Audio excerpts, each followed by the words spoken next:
ஓம் நமோ வெங்கடேசாய. திருக்குமரன் அஸ்ட்ரா சேனலுக்கு அன்புடன் அழைக்கிறோம்.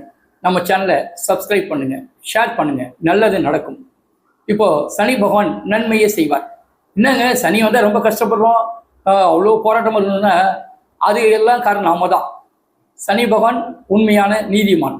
எந்த கிரகம் நீதிமான் சொல்ல மாட்டாங்க, சனி பகவான் மட்டுமே நீதிமான். நம்ம செய்கிற பாவ புண்ணிய கணக்குகள்லாம் செக் பண்ணி பார்த்து நமக்கு ஜட்ஜ்மெண்ட் ரிசல்ட் கொடுக்குறது சனி பகவான் மட்டுமே, நீதிபதி. அப்போ உண்மையா இருந்தால் நன்மை உண்டாக போகுது. அப்புறம் ஏன் பயப்படணும்? பழமொழி சொல்லுவாங்க அந்த காலத்தில், மடியில் காணாதான் வழியில் பயணவங்க. அதான் உண்மை. நமக்கு எதுவும் நம்ம ஏன் கவலைப்படணும்? சனி பகவான் எப்பயுமே மகர ராசி, கும்பராசிக்காரர்கள், பிறகு பூச நட்சத்திரம், அனுஷ நட்சத்திரம், உத்திரட்டாதி நட்சத்திரம், இவங்க 3 பேரையும் அதிகபட்சமாக கெடுக்க மாட்டார். ஏன்னா அவருடைய ஆதிக்கம். அப்போ சனியை பற்றி நம்ம கவலைப்பட தேவையே இல்லை. நம்ம அப்போ சனி பகவான் கொடுக்க ஆரம்பிச்சா எந்த கிரகத்தையும் தடுத்து நிறுத்த முடியாதோ அவ்வளோ செல்வத்தை கொடுப்பார்.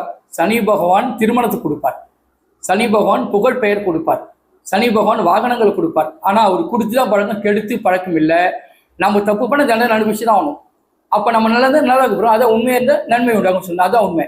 அப்போ சனி பகவானை முறையாக வழிபடும் போது நிறைய சுபிட்சங்கள்லாம் உண்டாகும்.